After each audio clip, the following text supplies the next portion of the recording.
In this video, we're going to be talking about dealing with toxic people that you love. It's Mindset Monday over here at Bulldog Mindset. And unfortunately, in our lives, we have toxic people. Okay, I'm going to explain to you in this video what I consider to be a toxic person, and specifically, what do you do in the situation where you love that person?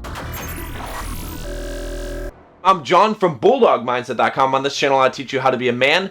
I teach you how to build financial independence, how to get the physique you want, how to get the girls you want, and how to go from the victim mindset to the bulldog mindset. If that sounds like something you are all about, smash that subscribe button, join us on this quest, and hit the like button for the YouTube algorithm because, I don't know, that just seems to fucking work. First of all, let's start with the definition. Let's start with what is a toxic person and why should you avoid a toxic person in general. A toxic person is really someone who bad shit happens to them all the time, and they just seem to like leave this trail of destruction behind them, and it always seems to not be their fault. They're the victim of so many different things. In addition, because of this, they tend to sabotage things and to bring you down. Toxic person could also just be someone who just brings you down, all right? They're in your life. You know, maybe a simpler definition would be to say that a toxic person is someone who's in your life who shouldn't be. You're trying to be positive, okay? You're trying to have a positive mindset. You're trying to get shit done in your life. You're trying to build a business, be successful, be a man who does not blame, or a woman who does not blame circumstances, okay? Stoic, all right? You're trying to develop the bulldog mindset, and this person is just like, yeah, that shit will never work. How do you deal with this when this is like, let's say it's your spouse or your significant other? When I first got this question, it was kind of interesting because, and I get this from a lot of guys, so I'm going to address you specifically, you guys that have emailed me similar questions. A lot of you have asked me, you're like, you've seen my videos. I've done some videos telling you to get rid of people in your life. Right? To cut them off, okay? Because essentially, what influences who you become more than anything else is who you're around. It's 100%. So if you're around the wrong people, you will become the wrong person. So a lot of you guys, after watching these videos, you'll be like, oh shit, you know, my wife or my girlfriend, she just is not, we're not on the same page. I'm trying to like make money and invest and build a business, and I'm watching your YouTube videos and I want to invest into real estate.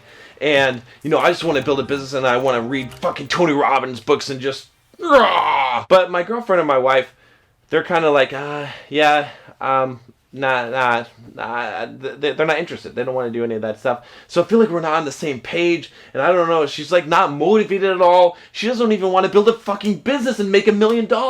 Like, she doesn't want to do this stuff. You have to understand, in this case, this is not a toxic person. This is a normal human. You're abnormal. I'm abnormal. We're abnormal. It's good. Men, in general, the masculine, is about fucking conquering shit and crashing through walls and blowing shit up and making a lot of fucking money, okay? Now, some females have that, and they have that kind of drive, but it's still a masculine energy, okay? The feminine is not about that. It's about nurturing, and it's about how you feel, and it's about living in the present moment and not worrying about the future stuff and just being secure in the present moment. That's why women like security. So they don't have to be super ambitious. That's not part of the feminine nature. Now, it doesn't mean that you can't have a spouse or girlfriend or, you know, family member or loved one, whatever, that is actively trying to hold you down and is toxic in your life. You just can't expect other people to be like you. You're abnormal. I'm abnormal. We're abnormal. Okay? It's good though. Now, you may be dealing with an actual toxic person. An actual toxic, let's say, spouse or girlfriend would be someone who doesn't share your views, isn't interested in growth in any way. Okay? You should be growing together in some ways, right? At least in developing yourselves. You know, you're developing your masculinity, she's developing her femininity. Okay? That's fine. But someone who's actively, like, bringing you down. If someone is actually actively telling you shit that is destructive, or they're just treating you poorly, right? Repeatedly, you're trying to improve your life, you're being a good person, you are being the man that you're supposed to be, and you're being treated not so good, not how you deserve. Someone's crossing your boundaries. That would make them toxic. And if you're in a relationship with that kind of person, okay, whether that be your spouse or your girlfriend or your family member, you, again, are in the situation where you're going to have to make a really tough decision. You're going to have to decide how much are you worth and how much is your life worth. Because when you are being dragged down like that, you're going to limit yourself. and you're not going to be happy and you're not going to feel fulfilled because you are going to constantly, you can't get away from that. When you have friends and acquaintances, you can get away from them. Okay, you can demote them to acquaintance status and only see them once a month. All right, your girlfriend, your wife, sometimes your parents, and in many cases, or family members, it's a little bit harder.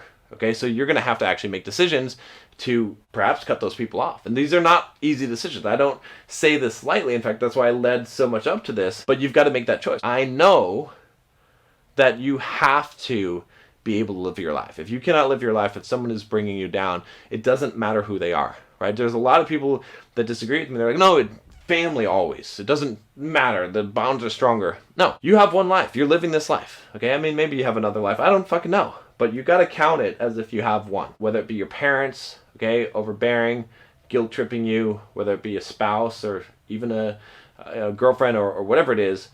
You can't let that person control and destroy your life. You can only take so much, and it will bring you down. You don't just cut bait with people you have strong ties with. You want to help them and develop them and grow them up. And the best way to do that is by, those of you that have been watching this channel and trying to develop yourself and become a better man or become more of a bulldog, is by doing that but not trying to force them. A lot of the mistakes a lot of you guys make, when you email me, you're like, oh, I'm trying to make my girlfriend do this shit or trying to get her to build it. Fuck that. No. You do your shit, okay? And you improve and transform and change yourself, okay? And you keep on doing it for like a fucking year, all right? And if that other person hasn't figured this shit out, if it hasn't inspired them in some way, if they're still fucking nagging you and treating you like the old person you were and like shit, then it's done. Then you got to make a decision. You got to decide what you're going to do for yourself. Whether you're going to sacrifice your whole fucking life for a person who doesn't seem to give a shit about you, or if you're going to take the loss and move on. There's no way around it. There's no way to segregate a toxic person in your life that is that close. And it doesn't mean that you hate this person. It doesn't mean that you can't continue to love that person. I got to use my energy for other shit. All right. So it doesn't mean that you're cutting someone out and cutting them off and they're becoming an enemy and having hatred towards them. I have empathy towards them because they are in a hell that they cannot escape. You got out of the hell. Good for you. You got out. You escaped. They're still there. You tried to help them. You spent a year of your life improving yourself, showing them it can be done, giving them some inspiration, being there.